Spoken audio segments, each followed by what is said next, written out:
What's $1 million?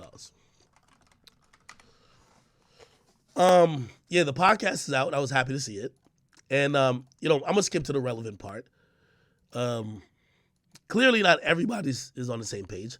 Joe, still has some axe to grind. And by the way, very interesting interview if you guys watch it. Let me tell you this, and I'm speaking very freely and very honestly. Love Gillie to death, by the way. He's had tragedy in his family. I try not to bring that up. I've spoken to him privately about it. Like, I've not even covered that. I just feel like it's, I don't even want to touch it. But I will say, Gillie was definitely upset about that one joke that Joe made about the little window. I'm telling you, if you watch this whole interview, he overtly tries to let it be known, motherfucker, like, don't clown my window, nigga. Anyway, it gets to an interesting part here. In the hotel. He fuck with everybody. Joe, you fuck. Yo, Tress Deuce, you're saying you telling Figmunity to get at Cuck 22, but you can't get at C the God. Charlamagne isn't taking. Listen, if Charlamagne had said, Akademiks, you fucking cocksucker, I would have probably drank 15 bottles of Hennessy today, streamed for 36 hours, and nigga, I would have went so crazy, nigga. I'm telling you, the Breakfast Club would have to take a day off. That's not what it is, brother. I know. Listen, some of y'all fans love drama so much, y'all also think I'm a pawn. Like, oh, let's gas him up and he's going to react how we want him to. No. When I get off on some shit, like when I got off on my scissor shit, my Erykah Badu shit, because I wanted to. Y'all can't gas me up. I'm sorry. Again, I'm telling you, listen, me and the motherfucker have spoken privately, and through our private conversations, we're on the same page. There's nothing there for me to beef with. You get what I mean? And I know there's tremendous respect on both sides. If we find out something else later. Now, Joe and Charlamagne issues, I hope they squash it. I'm neither here nor there. Trust me, both, like, I think Charlamagne, and I'm being very honest, I think Charlamagne probably looks at me like, yo, Ak, you know what it's like working with Joe. You know some of the Joeisms and how Joe could be.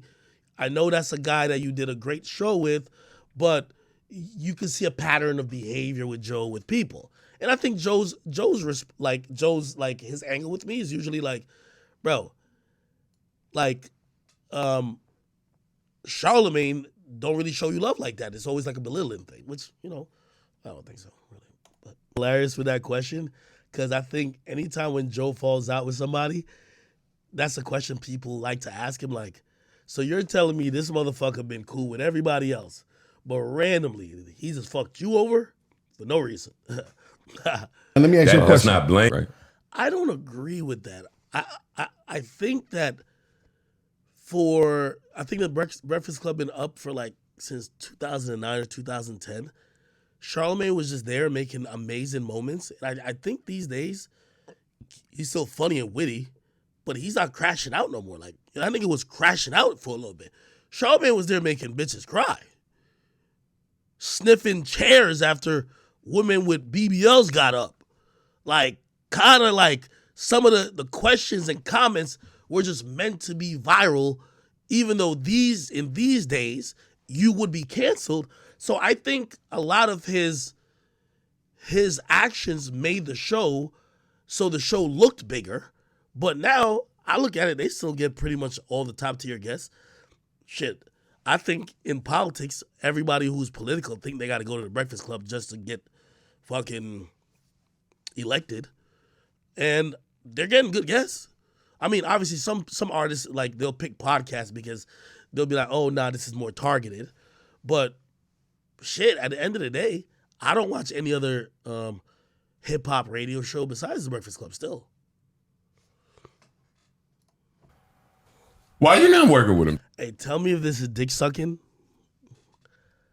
But I watched this whole podcast and I said, this Joe is a fucking expert at conversations. I think Gillie was emotional for about half of it. He was just kind of shouting and ranting and raving. Wallo was trying to get into some shit. But Joe, on an even keel, made sure that the conversation was still within his grasp and was controlled, never looked flustered, pretty much he handled the room very well. Very well. That's one thing I got to say about this motherfucker. He handled the room like a pro. And I looked at that and I was like, you know, if I ever tell y'all, I think I do, the people who I try to take a little thing here from, I try to be Kobe a little bit, right? You know, Kobe took a little bit from Michael. I take a good amount from Charlamagne, but also Joe. When I was with Joe on Everyday Struggle, and I was watching how that nigga went from 0 to 100, and then that nigga would be just talking in a quiet voice, like fucking sitting Indian style. Yo, I remember one episode, this motherfucker cried on command. I couldn't fucking believe it. I'm like, yo, Joe is, this is crazy. So when I watch this, I'm like, damn, this motherfucker's working the room. But yo, this is a great episode, but you gotta read body language and a lot of subtlety. I said, but it's cool to be like human. It's Gillie, everything that Joe says, Gillie is interpreting like it's almost shots at him. And let me give Gillie a compliment too. I love all these guys. Wallo to me is such a great businessman and just great, like he sees life on like an amazing axis. Wallo's amazing, trust me. Gillie to me, he's such a Philly nigga. Put it like this. You don't want to get into a joke off or a roast off with Gillie. Gillie will clown the shit out of you that you're like, let's fight. That's Gillie. He'll clown the living shit out of you that you're like, fuck this talking, let's fight. That's him. Joe is a cerebral manipulator. He'll play mind, if you ask me, he plays mind games with everybody. He'll play mind games on you. He'll having you doubt what you actually think.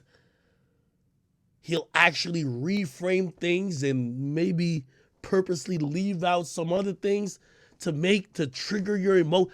Joe, I've always said Joe is like definitely a manipulator. Joe is he tries to play on the level of mind chess. right. So Andrew Schultz is my guy. I love Andrew Schultz, even though he's not in this hip hop thing.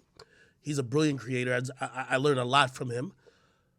Charlamagne has been a mentor, a guy who has just paved the way.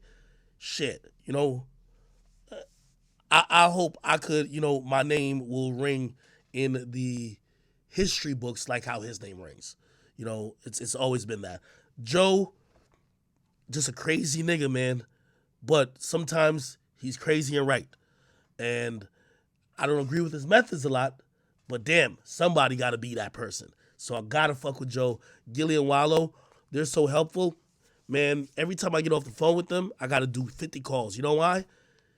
Bro, these guys, like, bro, they're on their game, man. Like, they know how to capitalize off everything. If you give them a little, they'll extract a lot. So just happy to be peers with all these guys, honestly. All right. Are we back up on every platform? Hopefully we are. Let me see.